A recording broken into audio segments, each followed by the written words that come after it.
Hello and welcome, future Dolphins. Congratulations on your recent admission to our school. My name is Scarlett, and I am a second-year student here at CSU Channel Island. Today, we will be highlighting global studies, and here with us today, we have Dr. Andrea Grove with the Global Studies Department here at CSU Channel Islands. Hello, Dr. Grove. How are you? I'm well. Thank you for having me. I'm excited to talk about it today. Thank you so much for joining us today. And before we get started, would you like to introduce yourself and tell us a little bit about the Global Studies Department? Sure. Yeah. So I'm Andrea Grove. I've been a professor here since 2006, which seems like forever ago. I created the Global Studies program with some colleagues on campus, and we actually launched the major in 2016. So for a while we were a minor, but now we're a major, and we've had several graduating classes. So that's very exciting. And the program's really neat because it fits with a lot of different interests, a lot of different kinds of majors. So sometimes we have double majors because it kind of goes across the realm of like business, political science, cultural things, language, literature, those kinds of things. So it's a really neat major.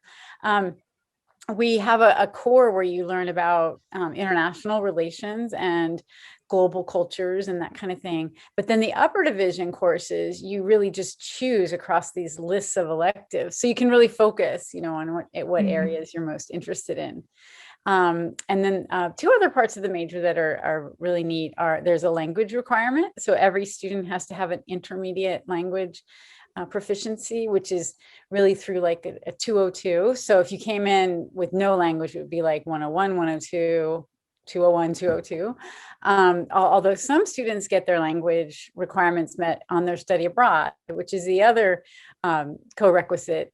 So the language in the study abroad. So every student, even if you're a minor, has to study abroad, which it sounds funny to say it that way, because actually it's a privilege, to get to go overseas. And what's really cool too is that the CSU itself has a huge number of programs all around the world.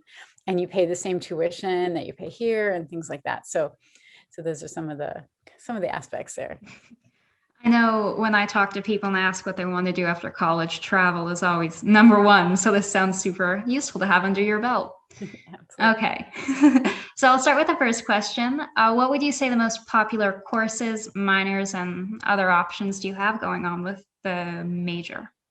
Well, I think a lot of students take in terms of the upper division electives, they take the intercultural communication class, which is in our communication department on campus. That's a favorite. Also the world drama class. So that's a drama class in performing arts, but you learn about different theater aspects around the world and get to, play out the roles of different people. So a lot of students love that one too. We also have a Model United Nations program that has been running for 12 years now, and a lot of students take that. And so that's really fun because we travel to different places around the country and negotiate with other students to address issues that are being studied at the United Nations. Okay. And for students who are looking to enter global studies, is there any academic background you would recommend? Well, I don't really think there's any kind of background you have to have, which is, I think, one thing that's really neat. Sometimes we have a rare student who's had some kind of international curriculum in high school, but it's very unusual. Like if students have taken anything related to that, it's usually some kind of American government or American civics class, something like that. So most of our students come in really knowing nothing about the rest of the world. And so don't let that deter you. We kind of teach you from the bottom up. And by the time you graduate, you're really ready to go out and do many different things that can change the world. And so you mentioned study abroad as one of those hands-on opportunities you can do, but are there others like internships and service learning that students have opportunities for? Sure. We don't have internships and service learning built into our program, but some of the courses you can take on campus would qualify for the upper division electives. So since we're such a small program, we really don't have the capacity to develop the service learning aspect. We actually don't have any professors except for me, like in global studies, and for me and Dr. Scholl. And so, it's kind of a strange major in that we don't have a whole faculty full of people because those electives are across many different departments. Okay. And this obviously has broad applications, but have you noticed any jobs that graduates often seek out after graduating?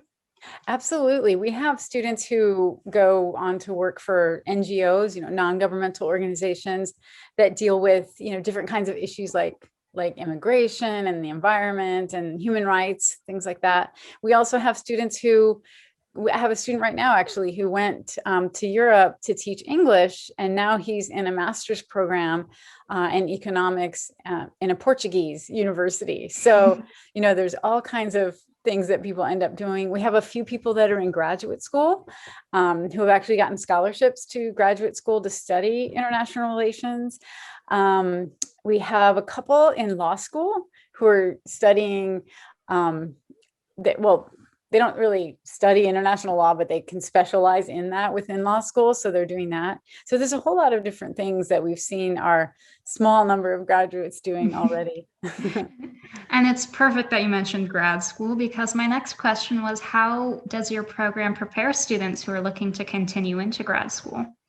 Great. Yeah. So we have a real focus on trying to connect our students to experiences outside. So while I mentioned we don't have internships, we actually tell our students about internship opportunities and grad school fair webinars and things like that.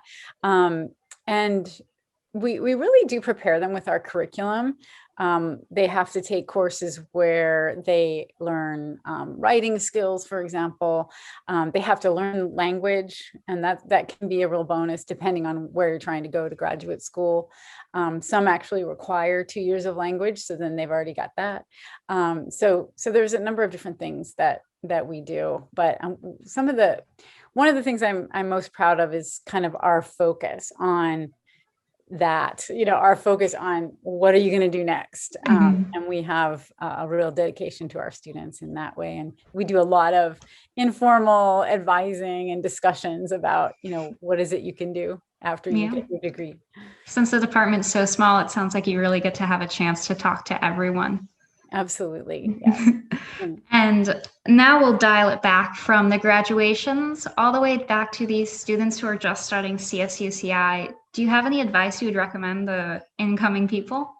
Absolutely. First of all, especially if you choose the global studies major, but really for any major, meet your advisors. So meet the program advisors. So we have wonderful advisors in the advising center, but every program like global studies or political science or history, we have faculty who are the advisors.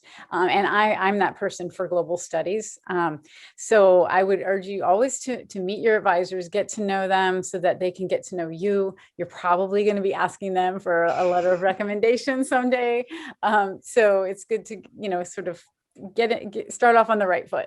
I'd also emphasize just, being engaged in class and go to class, jump in, get engaged. The experience that you have when you just kind of immerse yourself in the learning experience is so much better and more, just so much stronger and more fulfilling than if you're that person in the back row who never says anything. So I would really urge you to get involved in all of your classes. All right. And capstone projects seem to be big in this major. Do you have any really unique and memorable projects from past students you'd like to share? Sure. We have a really unique capstone actually because it focuses on two things. And the first one involves your study abroad. So everyone has to study abroad before they take capstone in their final semester. So the first part of the class is really talking a lot about culture shock and, what it's like when you got there, what it was like when you came back, really debriefing about the study abroad experience. They do a lot of readings in that regard to kind of get them thinking more deeply about different cultures and coming from different parts of the world. And then the second part of the class is kind of a global citizenship piece that we have for the major. It's one of our outcomes. And for that, the students in each year's group pick a topic that they want to raise awareness about on campus. So a global issue to raise awareness about. And they have chosen several different things. So we've had, I think, 4 classes now. So that means 4 different issues. One year they had a sustainability fair on campus where they had different people and NGOs come from around nonprofits come from around the county and from the LA area. A couple years ago, they focused on waste. So they looked at different kinds of waste and recycling and that kind of thing. And it was really interesting because they had a speaker come from Los Angeles who talked about their efforts there. And they just really learned a lot about that. And then last year it was about, or I guess it was not last year, but it was about water recently. And so each student did a poster on some aspect of water and water needs and so on globally. So it was really interesting that way too. So students really get to dive into an issue that they care about and try to, get other people to think about it too. Yeah. And so study abroad's a requirement, and I'm guessing because this is global studies, you send them all over the globe. But is there anywhere really popular that students love to go to for this? It really does vary. But we do have a lot of students who go to the Spain program. Well, actually, there's several Spain programs, but there's one in particular where they can get their language requirement finished. So that's a popular one. And then we have one in Florence, Italy, one of the CSU study abroads. It's in Florence, Italy, and they can meet all their language requirements there because they have some intensive classes before they start and then during the year that they're there. And that's a really popular one because the Florence Center where they are arranges trips all around the area, so all around Italy, so they can really get to know the whole country. So that's a really good one. Mm-hmm. And are there any clubs that you see your students joining a lot, or clubs specific to this major? Yeah, we have a club. It's called the International Relations Club, the IRC. And that's a group formed by students to kind of just get together. They talk about different issues that they're interested in. And they usually do some field trips. It's been totally shut down by COVID lately, but they do field trips like to different consulates in the Los Angeles area and other kinds of cultural experiences. Of course. And I know people like to say they don't have a favorite, but do you have a favorite class that you love to teach? Oh my goodness. I have multiples, but one, I have two I have to say. One of them is peace studies, and there we learn all about peaceful social movements that have brought change around the world. And that just leaves you very hopeful. So I like that one. And the other one that I'm actually teaching this next fall is about developing countries. And I talk a lot in there about how our lives are actually intertwined more than we realize with the rest of the world. So that's a fun one too. Do you know what number that class is for anyone looking to enroll? Sure. It's Political Science 426. All right. You heard it here. Okay. So do you have any final statements regarding your department you'd like to talk about? Well, I guess just to say that the global studies major is exciting because you get to go abroad, but then you get to come back and really process that and try to engage other students in having this kind of outward facing experience, like what's going on in the world and how can you make a difference.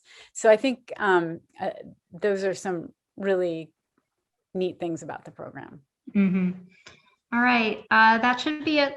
All I need from you. Thank you so much, Dr. Grove. If you have any more questions about the Global Studies program, you can visit our website, CSUCI.EDU/academics, and find our Global Studies program there. Goodbye, and we hope to see you in the fall.